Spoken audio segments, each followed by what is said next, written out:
بسم اللہ الرحمن الرحیم۔ سامعین کرام، آپ سن رہے ہیں اردو داستان ایک رات کی شادی، جس کے مصنف ہیں احمد یار خان، اور یہ اس سلسلے کی آخری اور قسط نمبر 3 ہے۔ مجھے امید ہے آپ کو میری یہ کاوش پسند آئی ہوگی۔ آپ نے اگر ابھی تک میرا چینل کہانی گھر سبسکرائب نہیں کیا تو ابھی میرے چینل کو سبسکرائب کر کے بیل نوٹیفیکیشن آن کر لیجئے، تاکہ آنے والی ہر نئی کہانی کی اطلاع بر وقت آپ تک پہنچ سکے۔ وہ بچہ تھا، ڈر گیا، مگر ماں کی جدائی نے بچے کے دل سے ڈر نکال دیا اور اس نے مجھے بتا دیا۔ مجھے ایسا لگتا تھا جیسے خواب دیکھ رہا ہوں۔ کچھ سمجھ نہیں آ رہی تھی کہ یہ کیا معاملہ ہے۔ میں نے خواجہ اللہ بخش سے پوچھا کہ بچہ کیا کہتا ہے، رحمت بی بی کہاں ہے؟ اس کے آنسو نکل آئے اور بولا، بچہ ٹھیک کہتا ہے، لیکن میرے ساتھ دھوکہ ہو گیا۔ یہ دھوکہ سننے سے پہلے میں آپ کو یہ بتا دوں کہ خواجہ اللہ بخش خبتی اور وہمی آدمی ہے، شریعت کا اتنا پابند کہ بیوی بچوں کو بھول جاتا ہے۔ اگر صبح دکان کھولتے پہلے بایاں پاؤں دکان میں چلا جائے تو فوراً پاؤں پیچھے کر لیتا ہے، توبہ استغفار پڑھتا ہے، پھر ایک دعا پڑھ کر پہلے دایاں پاؤں دکان میں رکھتا ہے۔ طبیعت کا سخت ہے، ذرا ذرا سی بات پر میری بہن کو ٹوکتا اور ڈانٹتا ہے۔ میری بہن کی طبیعت اور عادت کچھ اور ہے، خوش طبع عورت ہے۔ خواجہ اللہ بخش نے مجھے بتایا ہے کہ وہ باہر سے آیا تو رحمت بی بی گھر نہیں تھی۔ تھوڑی دیر بعد وہ آ گئی تو خواجہ اللہ بخش نے بڑے غصے سے اسے کہا کہ میں گھر آیا بیٹھا ہوں اور تم شہر میں آوارہ پھر رہی ہو۔ رحمت بی بی کہاں ایسی تہمت برداشت کرنے والی تھی، اس نے ایک کی دو سنائیں اور خواجہ اللہ بخش کی بہنوں کو آوارہ اور بدماش کہہ دیا۔ خواجہ اللہ بخش غصے کا بہت تیز ہے، اس نے اور زیادہ بکواس کی۔ میاں بیوی میں بڑی سخت تو تکار ہو گئی۔ خواجہ اللہ بخش شاید اس حرکت کو غیر شرعی سمجھتا ہوگا کہ بیوی خاوند کے منہ آئے۔ اس نے کہہ دیا، جا، تو مجھ پر حرام ہے، میں نے تمہیں طلاق دی، میں نے تمہیں طلاق دی، میں نے تمہیں طلاق دی۔ اس طرح اس نے 3 طلاقیں پوری کر دیں۔ اس میں کوئی شک نہیں کہ خواجہ اللہ بخش کے دل میں میری بہن کی بہت قدر اور محبت ہے۔ اپنے بچوں کے ساتھ تو اسے محبت ہے ہی۔ رحمت بی بی نے طلاق قبول کر کے اپنا سامان اکٹھا کرنا شروع کر دیا اور بچوں سے کہا کہ چلو نانا نانی کے گھر چلیں۔ خواجہ صاحب کا غصہ بالکل بجھ گیا اور اس نے رحمت بی بی سے کہا کہ مجھے معاف کر دو۔ رحمت بی بی طلاق سے خوش تو نہیں تھی، وہ رک گئی، مگر خواجہ اللہ بخش شریعت کا پابند ہے۔ اس نے رحمت بی بی سے کہا کہ وہ اسے 3 طلاقیں دے چکا ہے، لہٰذا اب وہ اس پر حرام ہے۔ اپنی متعلقہ بیوی کو اپنے اوپر حلال کرنے کا شرعی طریقہ ہے حلالہ، چنانچہ اس نے حلالہ کروانا ضروری سمجھا۔ میں نے شرعی قوانین و ضوابط کا گہرا مطالعہ تو نہیں کیا، اس لیے شریعت کی اصطلاحات میں میں بات نہیں کر سکتا۔ چند ایک چھوٹے موٹے اور روزمرہ کے استعمال کے شرعی قانون جانتا ہوں۔ حلالہ ایک شرعی طریقہ کار ہے، شہروں میں اس سے بہت ہی کم لوگ واقف ہیں، دیہات میں اس سے ہر کوئی آگاہ ہے۔ اس کا استعمال اس وقت ہوتا ہے جب کوئی آدمی اپنی بیوی کو طلاق دے دے، لیکن اسے اپنی غلطی کا احساس ہو جائے اور وہ اسی عورت کو بیوی بنانا چاہے۔ اس کا شرعی طریقہ یہ ہے کہ اس عورت کا نکاح کسی اور آدمی کے ساتھ پڑھایا جائے اور یہ عورت صرف 1 رات کے لیے اس کی بیوی رہے گی۔ اگلی صبح یہ آدمی اسے طلاق دے دے گا اور اس کا خاوند اس کے ساتھ نکاح پڑھا لے گا۔ اسے حلالہ کرانا کہتے ہیں۔ دیہات میں اکثر یوں ہوتا ہے کہ کوئی خاوند غصے میں آ کر اپنی بیوی کو 1 2 3 طلاق کہہ دیتا ہے، لیکن خواجہ اللہ بخش کی طرح اسے غصہ اترتے ہی پچھتاوا ہوتا ہے، مگر شریعت کی روح سے بیوی اس پر حرام ہو چکی ہوتی ہے، لہٰذا حلالہ ضروری ہوتا ہے۔ دیہات میں پیشہ ور حلالہ کرنے والے بھی مل جاتے ہیں، جو اصل خاوند سے کچھ رقم لے کر صرف کاغذی خاوند بنتے ہیں، عملاً نہیں۔ اور ایسی مثالیں بھی سامنے آتی ہیں کہ حلالہ کرانے کی خاطر اپنی متعلقہ بیوی کو کسی رضاکار کے ساتھ 1 رات کے لیے بیاہ دیا گیا اور اگلے روز اس نے طلاق دینے سے انکار کر دیا۔ بعض اوقات اس میں 1 رات کے میاں بیوی کی مرضی شامل ہو جاتی ہے۔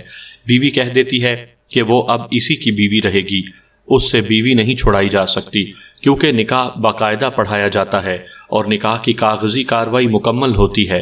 اس خطرے سے بچنے کے لیے رضاکار خاوند کو خاصی رقم دی جاتی ہے اور اس کے لیے رقم الگ دی جاتی ہے کہ وہ صرف کاغذی خاوند رہے۔ دیہات میں مسجدوں کے بعض مولوی ایک رات کا کاغذی خاوند بننے کا پیشہ کرتے ہیں۔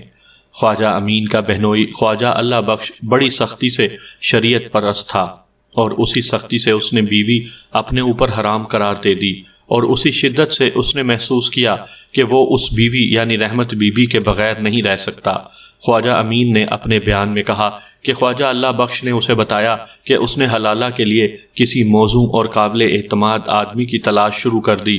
اس نے ایک دوست سے بات کی، دوست بھی شریعت کا پابند تھا۔ اس نے خواجہ اللہ بخش سے کہا کہ حلالہ واقعی لازمی ہے۔ اس دوست نے عبد المجید مقتول کو موزوں آدمی سمجھا، کیونکہ وہ چپ چاپ اور مرا مٹا سا آدمی تھا۔ مقتول کے ساتھ بات ہوئی، اسے کہا گیا کہ اسے 100 روپیہ حلالہ کی فیس دی جائے گی، اور 200 روپیہ اس کی فیس کہ وہ کاغذی خاوند رہے اور بیوی کے جسم سے دور رہے۔ عبد المجید نے اس پابندی کی 300 فیس مانگی، لیکن 250 روپے پر سودا ہو گیا۔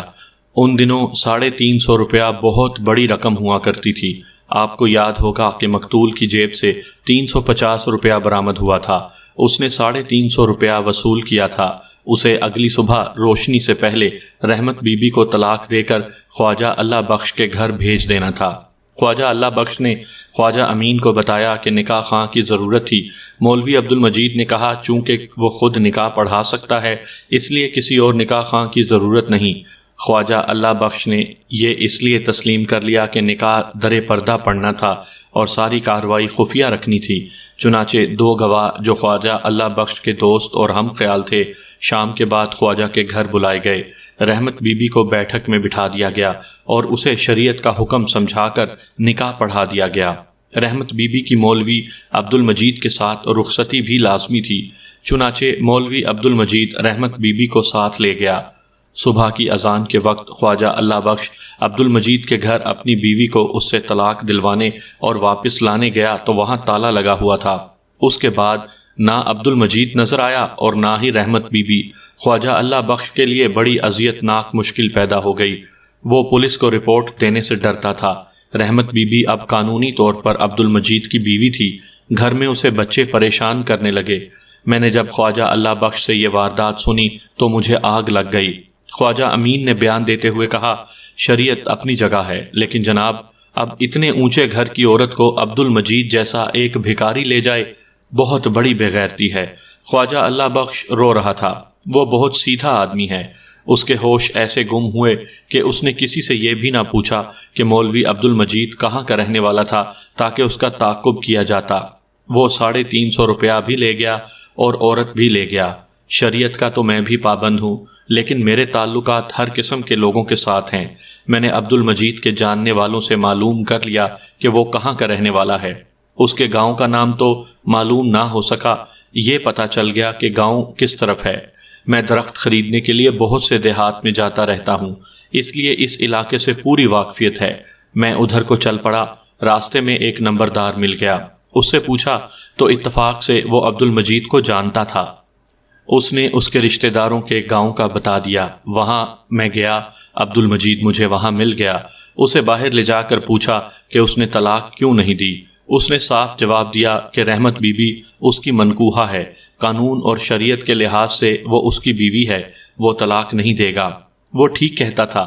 میں نے اسے 500 روپیہ پیش کیا جو اس نے قبول نہ کیا۔ اس نے 1000 روپیہ بھی ٹھکرا دیا اور کہا کہ اسے پاکستان کا پورا صوبہ دے دو تو بھی وہ اس عورت کو طلاق نہیں دے گا۔ میں واپس آ گیا۔ دوسرے دن ایک آدمی کو ساتھ لے گیا۔ اس نے بھی عبد المجید سے بہت کچھ کہا، لیکن وہ نہ مانا۔ خواجہ امین نے اس آدمی کا نام اور پتہ بھی بتایا اور اس کے متعلق یہ رائے دی کہ وہ بہت چالاک اور پتھر کو بھی موم کر دینے والا آدمی ہے، مگر وہ اس پتھر کو موم نہ کر سکا۔ اس نے فوراً دوسرا حربہ استعمال کیا۔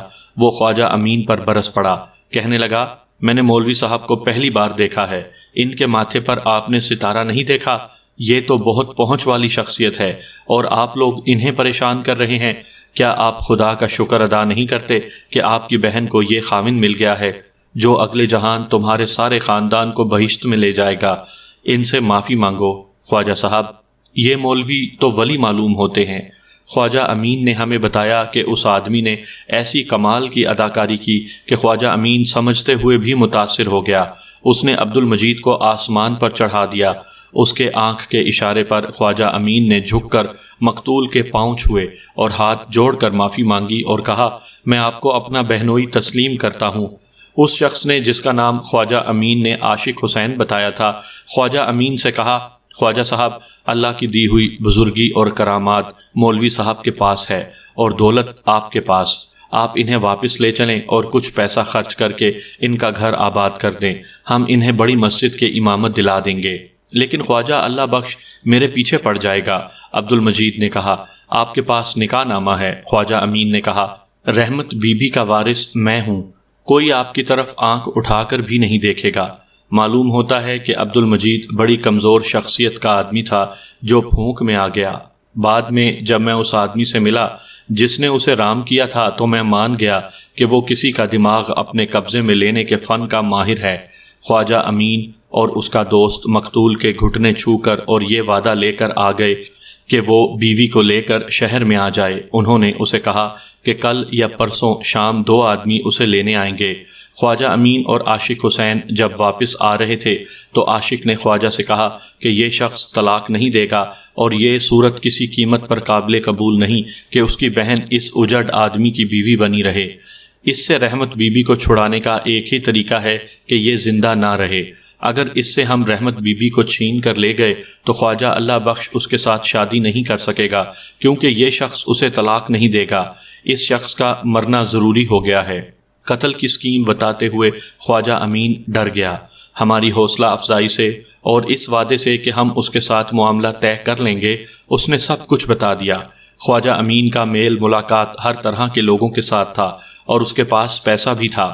عاشق حسین چلتا پرزا اور دوسروں کی آنکھوں میں دھول جھونکنے والا آدمی تھا۔ قصبے کے ساتھ ہی قبرستان تھا جس میں ملنگوں کا تکیہ تھا۔ ملنگوں کو آپ جانتے ہیں، چرس اور بھنگ پیتے اور ہر جرم کر گزرتے ہیں۔ خواجہ امین نے اپنے دوست کی مدد سے ایک ملنگ کی خدمات حاصل کی اور اس کے ساتھ سودا طے ہو گیا۔ عاشق حسین بھی مجرمانہ ذہنیت کا آدمی تھا۔ ضرورت 2 آدمیوں کی تھی، لیکن اس دوست نے خواجہ امین سے کہا کہ کام بڑا خطرناک ہے، اس لیے وہ خود ملنگ کے ساتھ جائے گا۔ وہ بظاہر دوستی کا حق ادا کر رہا تھا، لیکن اس نے خواجہ امین کو اپنی ایک مشکل بتائی۔ خواجہ امین سمجھ گیا کہ وہ اجرت مانگ رہا ہے۔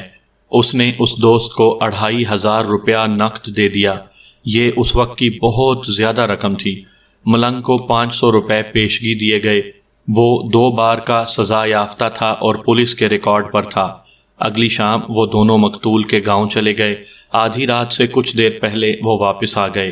اس وقت خواجہ امین خواجہ اللہ بخش کے گھر بیٹھا تھا۔ وہ بےتابی سے رحمت بی بی اور ان 2 آدمیوں کا انتظار کر رہے تھے۔ ان کے دم خشک ہو رہے تھے۔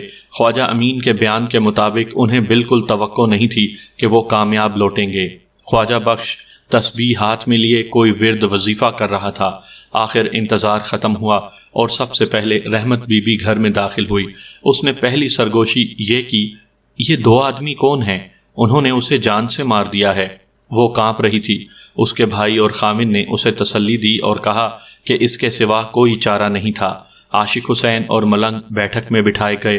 انہوں نے بتایا کہ وہ مقتول کے گاؤں گئے تو وہ جیسے ان کے انتظار میں تھا۔ عاشق حسین نے اداکاری کا جادو چلایا اور مقتول کو رحمت بی بی کے ساتھ چلنے پر آمادہ کر لیا۔ اس چرب زبان شخص نے مقتول سے کہا کہ اس نے بہت سے سرکردہ افراد اپنے ساتھ ملا لیے ہیں اور اب کوئی خطرہ نہیں۔ اس نے مقتول کو باتوں میں ولی اور کتب بنا دیا۔ میں وہ تمام باتیں جو اس نے مقتول کے ساتھ کی یہاں آپ کو بتا نہیں سکتا، کیونکہ یہ بڑی لمبی باتیں ہیں۔ آپ یہ ذہن میں رکھیں کہ سیدھا سادہ عبد المجید ان کے جھانسے میں آ گیا۔ اس کے لیے ایک مشکل یہ بھی پیدا ہو گئی تھی کہ وہ چچا کے گھر میں رہتا تھا۔ ان لوگوں نے اسے کہہ دیا تھا کہ وہ اس عورت کو یہاں سے لے جائے۔ مختصر یہ کہ اس کے دن پورے ہو چکے تھے۔ اس کی موت کا ہر سبب آسانی سے کامیاب ہوتا جا رہا تھا۔ اسے قتل کرنے کا طریقہ یہ سوچا گیا تھا کہ پیچھے سے ملنگ اس کے گلے میں رسی پھینکے گا اور عاشق حسین اسے اپنے بازوؤں میں جکڑ لے گا۔ یہ طریقہ ملنگ نے سوچا تھا۔ مقتول کو قصبے سے بہت دور پیچھے ختم کرنا تھا، لیکن جو ہی ملنگ رسی پھینکنے کے لیے پیچھے ہوتا، مقتول اتفاق سے پیچھے دیکھتا یا ادھر ادھر ہو جاتا۔ موقع نہ ملنے کی وجہ سے قصبہ قریب آ گیا۔ عاشق حسین نے مزید انتظار بہتر نہ سمجھا۔ اس نے چلتے چلتے مقتول کے پہلو کی طرف ہو کر اسے بازوؤں میں اس طرح جکڑ لیا کہ مقتول کے بازو بھی جکڑے گئے۔ چل لوئے، عاشق حسین نے ملنگ کو للکارا۔ ملنگ پہلے ہی تیار تھا۔ اس نے دونوں ہاتھوں سے رسی مقتول کے گلے میں ڈالی اور گانٹھ دے کر رسی کے سرے پورے زور سے کھینچے۔ مقتول کچھ دیر تڑپتا رہا، ملنگ رسی کے سرے اور زیادہ کھینچتا رہا، مقتول مر گیا۔ عاشق حسین نے اس کی نبض دیکھی، دل پر ہاتھ رکھا، وہ مر چکا تھا۔ رحمت بی بی کی چیخ نکل گئی۔ وہ دونوں اسے گھر لے گئے۔ خواجہ اللہ بخش اور خواجہ امین نے انہیں شاباش دی اور شکریہ ادا کیا۔ دونوں قاتلوں کو اجرت مل چکی تھی، مگر عاشق حسین نے مزید رقم کا مطالبہ کر دیا، 500 اپنے لیے اور 500 ملنگ کے لیے۔ خواجہ امین نے اسے کہا کہ وہ پہلے ہی اتنی زیادہ رقم دے چکا ہے۔ عاشق حسین نے کہا کہ نہ دیں، ہم تھانے چلے جاتے ہیں۔ یہ عاشق حسین نے بلیک میلنگ کا پہلا وار کیا تھا۔ خواجگان نے انہیں 500 روپیہ مزید دے دیا اور دونوں قاتل چلے گئے۔ خواجہ امین ہر آدمی کی نشاندہی کرتا چلا جا رہا تھا۔ ان سب کو اسی روز گرفتار کر لیا گیا۔ خواجہ امین کو بھی حوالات میں بند کر دیا گیا۔ خواجہ اللہ بخش قتل میں شریک نہیں تھا۔ اس کی حالت ایسی ہو گئی تھی کہ کچھ دیر نیم غشی میں رہتا اور بیدار ہو کر کوئی بات کرتا تھا۔ اس نے نکاح کے دونوں گواہوں کے نام پتے بتا دیے۔ دونوں کو گواہوں کی فہرست میں رکھا گیا۔ ہم نے سوچ سوچ کر خواجہ اللہ بخش کو بھی گرفتار کر لیا۔ رحمت بی بی بھی گواہ تھی۔ شریف اور باعزت گھرانے کی پردہ نشین عورت کی تو جیسے جان ہی نکلی ہوئی تھی۔ اس کے ساتھ پہلے ہی زیادتی ہوئی۔ خاوند نے اسے 1 2 3 طلاق کہہ دیا تھا تو اس میں عورت کا کوئی قصور نہیں تھا، لیکن سزا اسی کو ملی۔ اس کا نکاح ایک جانور کی طرح کے آدمی سے پڑھا دیا گیا۔ ہم نے بڑی مشکل سے اس سے بیان لیا۔ اسے یقین دلایا گیا تھا کہ یہ شریعت کا حکم پورا کرنے کے لیے محض کاغذی کارروائی ہو رہی ہے اور صبح کی روشنی سے پہلے وہ اپنے گھر آ جائے گی۔ وہ اطمینان سے مقتول کے ساتھ اس کے گھر چلی گئی۔ وہ پردہ نشین عورت تھی۔ مقتول اس کے لیے ایک غیر مرد تھا۔ اس نے گھونگھٹ نیچے کیے رکھا، مگر مقتول نے اسے کہا کہ وہ اس کی شرعی بیوی ہے اور اب اسی کی بیوی رہے گی۔ رحمت بی بی نے اسے بتایا کہ اس کا یہ خیال غلط ہے، اگر اس نے اسے چھیڑا تو وہ گھر چلی جائے گی۔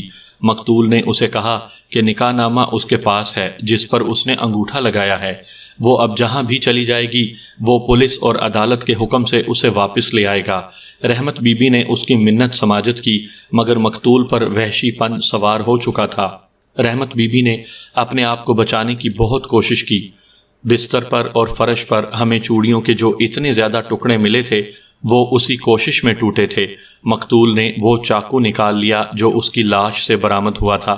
اس نے رحمت بی بی سے کہا، میرا دنیا میں کوئی نہیں، میں تمہیں قتل کر کے پھانسی بھی چڑھ جاؤں گا تو نہ میری بیوی ہے نہ ہی کوئی بچہ جو میرے بغیر بھوکے مر جائیں گے۔ پردہ نشین اور شریف عورت کہاں تک مقابلہ کرتی؟ اس نے ہمیں بیان دیتے ہوئے کہا تھا، اس کی شکل خوفناک ہو گئی تھی اور اس کی آنکھوں میں خون اترا ہوا تھا، صاف نظر آتا تھا مجھ پر غشی طاری ہونے لگی۔ مقتول نے اس پر غشی طاری نہ ہونے دی اور رحمت بی بی ہار گئی۔ چاقو کی نوک پر وہ اسے شہر سے باہر لے گیا۔ راستے میں وہ اسے ڈراتا دھمکاتا رہا کہ اس نے کسی کو اصل حقیقت بتائی تو وہ اسے قتل کر دے گا۔ وہ اسے اپنے چچا کے گاؤں لے گیا۔ وہاں وہ اسے ڈراتا دھمکاتا بھی تھا اور منت سماجت بھی کرتا تھا۔ وہ بیچاری ڈرتی اصل بات نہیں بتاتی تھی، اتنا ہی کہتی تھی کہ اس کے ساتھ نہیں رہوں گی۔ یعقوب علی نے کیس تیار کرنے کے لیے مجھے اپنے پاس روکے رکھا۔ ہم نے بڑی محنت سے کیس تیار کیا۔ پولیس نے 18 گواہ پیش کیے تھے۔ میں اس کیس میں تماشائی تھا۔ مجسٹریٹ کی عدالت سے کیس سیشن کورٹ میں گیا۔ بڑا دلچسپ کیس تھا۔ سیشن کورٹ نے عاشق حسین ملنگ اور خواجہ امین کو عمر قید کی سزا دی۔ خواجہ اللہ بخش اور نکاح کے دونوں گواہوں کو 1 سال سزائے قید دی گئی۔ ان کے خلاف یہ الزام تھا کہ انہوں نے سرکاری ریکارڈ نکاح رجسٹر میں اپنی مرضی اور مفاد کے مطابق غلط اندراج کیا، یعنی نکاح خان اسی کو بنایا جس کا نکاح پڑھا جا رہا تھا۔ اس کے علاوہ انہوں نے یہ جرم کیا کہ رحمت بی بی مطلقہ نہیں بلکہ شادی شدہ تھی، کیونکہ عدالت میں تحریری طلاق نامہ پیش نہ کیا گیا۔ زبانی طلاق کو عدالت نے تسلیم نہ کیا۔ پھر انہوں نے ایک جرم یہ بھی کیا کہ رحمت بی بی کے وارث زندہ تھے، ان سے اس کے نکاح کی اجازت نہ لی گئی، نہ وہ نکاح میں شریک تھے۔ ہائی کورٹ نے اپیلیں مسترد کرتے ہوئے سزائیں بحال رکھیں۔ اس حادثے سے ایک اور حادثہ یہ ہوا کہ رحمت بی بی اپنے بھائی اور خاوند کی سزائیں سنتے ہی دماغی توازن کھو بیٹھی۔ 1.5 سال بعد اس قصبے کے ایک آدمی سے ملاقات ہوئی۔ اس نے بتایا کہ رحمت بی بی کا کچھ پتہ نہیں کہ کہاں چلی گئی ہے۔